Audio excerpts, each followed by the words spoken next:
The battle for Nigeria's 2027 elections has officially moved from the Senate floor to the streets. Peter Obi and a coalition of civil society groups have occupied the National Assembly, and the pressure is at a breaking point. The headlines are unanimous today. The Daily Monitor and Vanguard reports that Labour Party leader Peter Obi has joined scores of protesters demanding the mandatory electronic transmission of election results. The Senate's recent rejection of this clause has sparked what this day calls a brouhaha that could compromise the 2027 polls.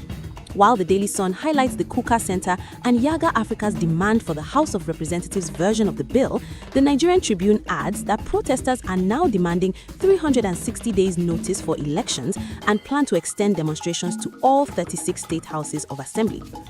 Senate leadership is showing signs of cracking, with Vanguard reporting they are now open to criticism and will attempt to resolve the issue today. While the capital boils over election laws, President Tinubu is addressing the nation's security sleepless nights.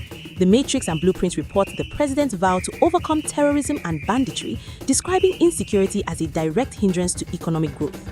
In a massive victory, troops have reportedly neutralized over 60 terrorists and rescued 134 kidnapped victims. Meanwhile, the Senate is doubling down on a tough economic reality. Nigeria will continue borrowing to fund a 25.9 trillion naira budget deficit, insisting there is simply no alternative to bridge the gap in the 58.47 trillion naira 2026 budget.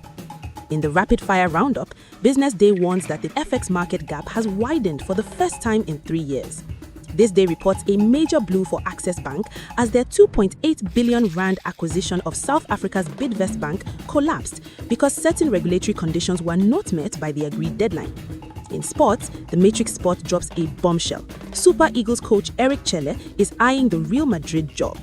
On the pitch, Punch Sports Extra celebrates Paul Onwachu as he leads the scoring charts for Nigerian stars in Europe. Additionally, the NCC has launched the first major overhaul of Nigeria's national telecommunications policy in 26 years, aiming to slash right-of-way fees and streamline taxes for operators.